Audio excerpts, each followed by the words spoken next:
Well, good morning to all of you. It's great to see you. And is this weather not absolutely stunning?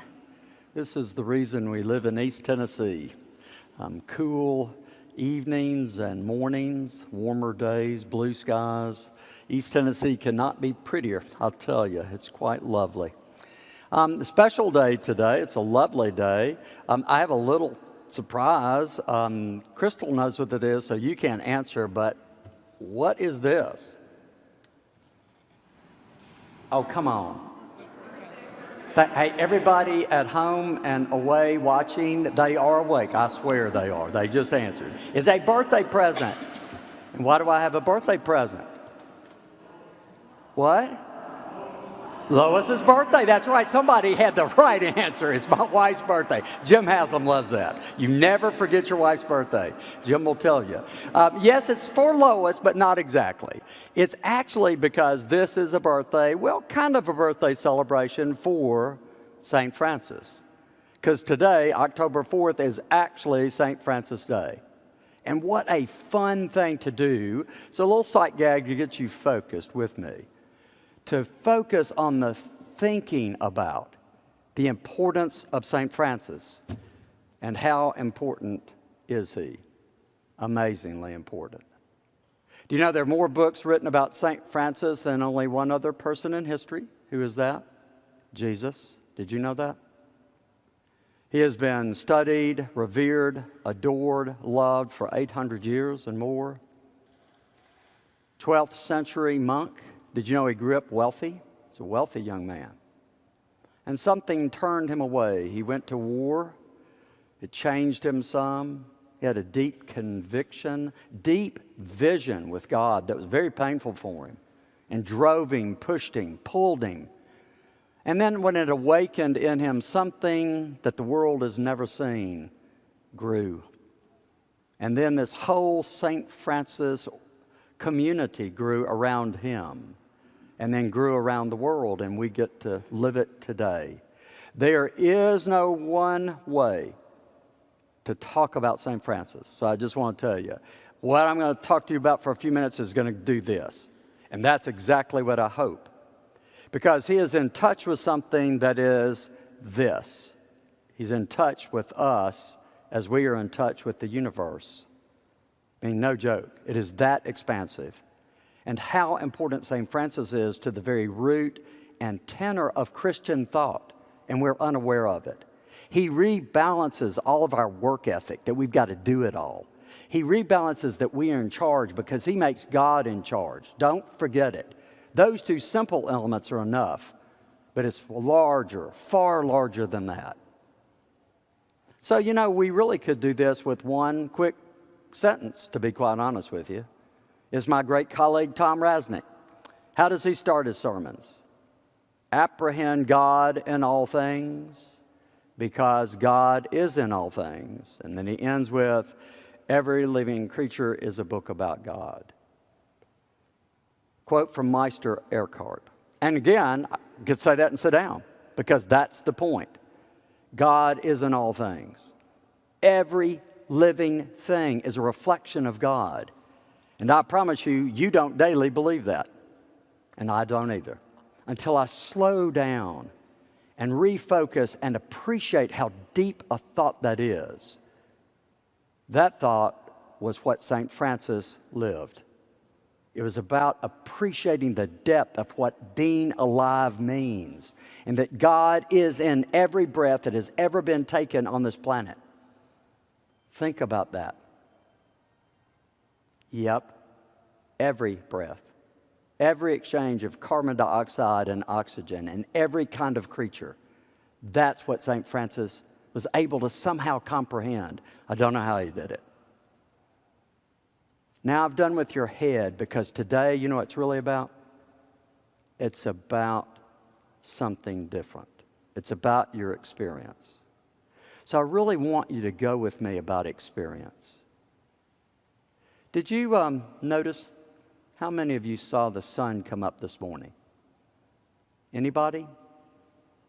Well, it came up a little late because we haven't quite got to time change, but it was literally almost 100% visible as it came up on our horizon in the east, and it was orange and pink, and it was ginormous. And it was obscured by clouds, so I literally could watch it. I was coming up the interstate to the cathedral early, and I could literally see it. And yet, it was for like 10 seconds, because then it's up. But it was awesome. It was just, and I just thought, what a gift on St. Francis Day. Anybody, when you went to bed, see the harvest moon last night? Was it not amazing? I mean, it's ginormous. It's that optical lens we get through all the elements in the atmosphere that make it look this big and orange like a pumpkin. It's just quite striking. It struck me so much last night that I stayed out for a bit to look up at Orion. It comes up this time of year. It's the Hunter, and in that is that great star Betelgeuse. No, you can't spell it. You'll spell it incorrectly. But it's that bright red star that's in the shoulder of Orion. And I just stood there thinking, how small am I in all of this? But also, how great is all of this? It never leaves me when I look at the stars at night. It touches something very deep inside. I want you to get in touch with your experience. What is it that you see? What is it that you smell?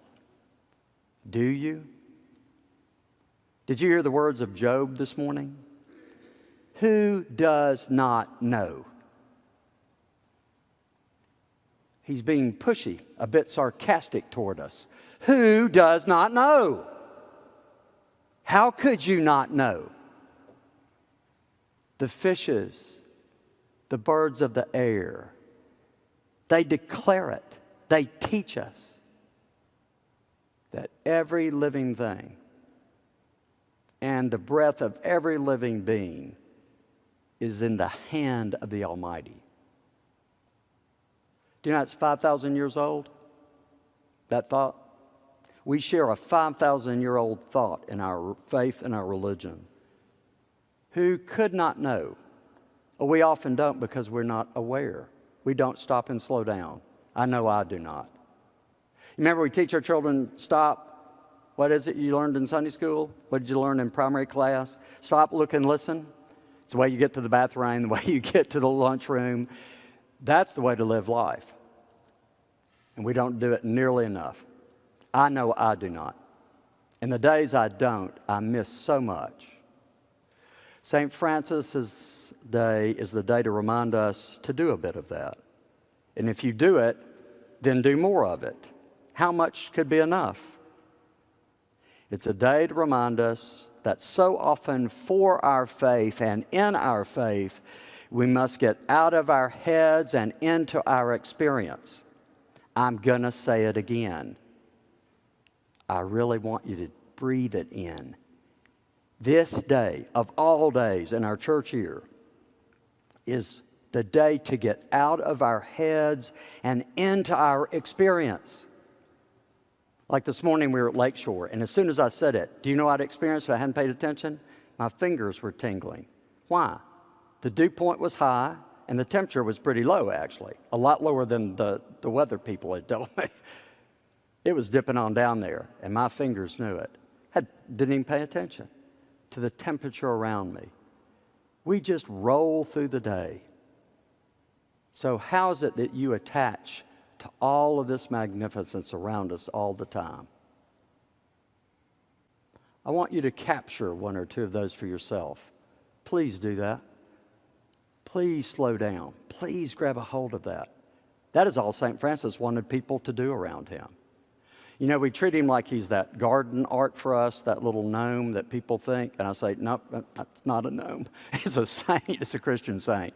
You know, the birds and all sitting on his shoulder. It's not wrong, but there's much more to St. Francis than that. It's to get us attached to all of this in a deep spiritual way so that we recover something. I've had so many experiences I could start and not stop with you. So I want to share a few, not so you listen to mine. I hope they click something in for you because they're right here, wherever you are.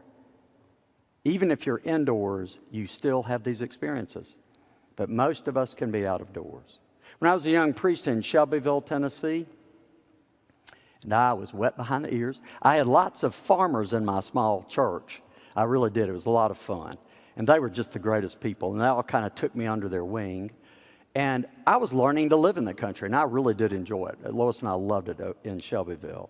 It's horse country, and this one young guy that was a farmer, he was in his 30s, he was older than I, but he and his wife didn't have children, so his children were all of his animals. And one day he called me and he said, I'd often get with him and talk or go out to his farm. He said, he was out in Bell Buckle up on the hill, and he said, do you have time to come out here? And I said, why? He said, no, in fact, I'm going to tell you, you need to come out here right now.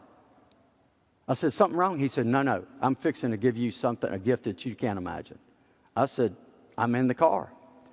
So I rolled up and got on, I put on my mud boots. We walked out, went across this field, and went to his pen, his far pen. He said, I want you to see something. And so I see his cattle, and I see all the calves. And I'm thinking, oh, this is fun. It's calving season. So they've got babies running around. And, they're cute. They're jumping and playing. Big cows just stand there and chew. The babies actually are alive. So I thought that's what he wanted me to see. He said, that's not what I want you to see. He said, I want you to see that one. And I looked over, and there was a calf kind of stumbling, walking around. And you know what was in front of the calf? Do y'all remember this? It made national, international news. I'm not kidding. The world came to Shelbyville the next day. There was a duck that had adopted a blind calf and would lead it to the food and lead it to the water and lead it out of the pen and lead it back into the pen. I'm not making this up. And I'm a young priest, and of course, this farmer, big old burly guy, he's doing this. He looks over at me and doesn't say a word. And I looked at him, and then I felt about that big. Because you know what I learned? I didn't know anything. I was full of ideas.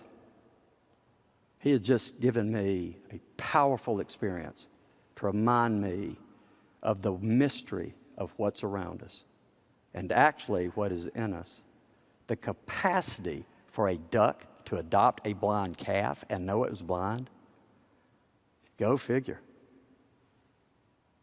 Another one, I was a young man. I'd gone to the beach, well, really with friends. Karen Ann Sprouse, who married at the time, had a place, and they said, we were up the beach at another place. Said, why don't you come down for a couple of days? So we went down there, and Kerry's a big burly guy, and he said, let's go bait cast. I said, okay. So we got our bait nets out. Have you ever done that? It's really kind of a lot of fun. So you get out and wade in the surf, and you throw your net, and you're catching little tiny fish to catch big fish. So we're doing that, and all of a sudden, I'm being lit up like a Christmas tree. I'm being stung by jellyfish. I mean, I got hit once, and then about 5 times, 8 times. It wasn't terrible, but it hurt.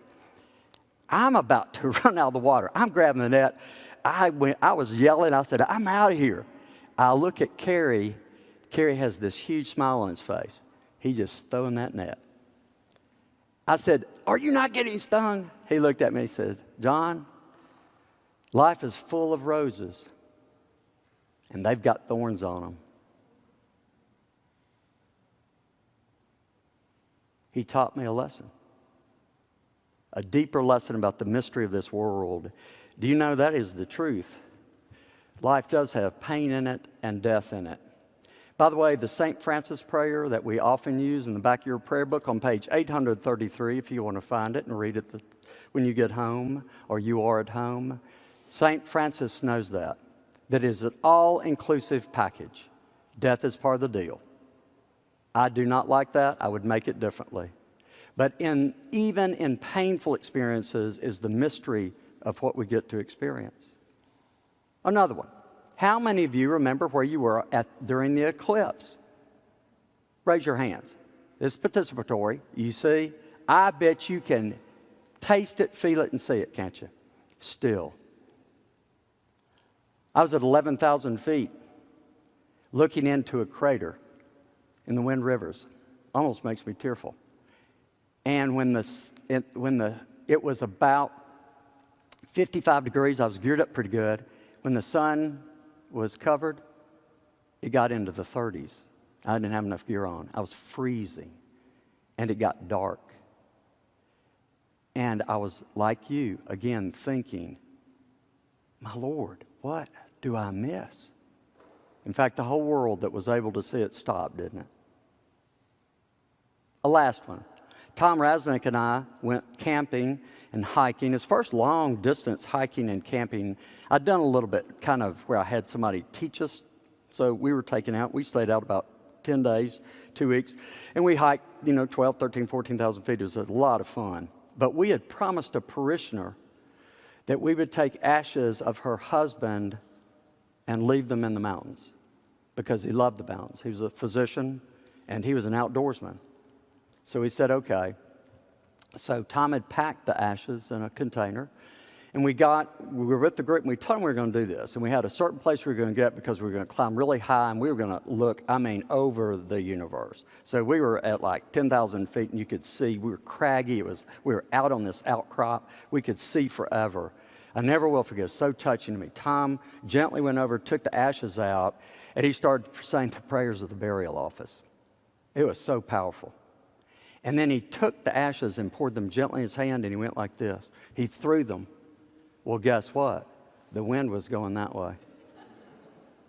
Well, luckily, Tom, where are you, Tom? Anyway, the wind's... But he threw them, and guess what they did? They dispersed, and they flew over all our group in the air like this. And we all went and watched them. I will never, ever forget that moment. How awesome is what is around us? Do you know what St. Francis found when he did all that? He found the love of God. He thought what he was experiencing was the love of God for the universe. And then he began to feel it. You catch my point? It wasn't just a thrill-seeking. He literally interpreted it as God loves this personally and loves me that personally. God is in everything. Everything. I know some Christians don't believe that. I don't care if you want to know truth. St. Francis was right. God is in everything. It's either that or not. Did you read Genesis? Did you hear Job? God is in everything. If God is in everything and in every place, then everything is more important. That's how St. Francis got there. Do you get that? He wasn't a tree hugger. He thought that God was in everything and everything's important. Everything then is more important and a lot more important than he was. That's where his humility came from. Our pets, our mountains, the air around us, the trees that give us oxygen, the rainforest that keeps us alive, the rivers from which we drink and thrive, they are all ultimately important. You know what? We need to pay attention. Christians spend far too much time telling each other where God is and where God is not. Have you noticed that? I quit a few years ago. I think you got happier when I quit, and I got a lot more joyful. St. Francis is right. God is everywhere. God is in everything. So today, go out and do exploration. Just go sit in your yard, but pay attention. You'll be amazed what you will see, because it's probably something that you've not really seen before. Let loose. God is here, and God is everywhere. Amen.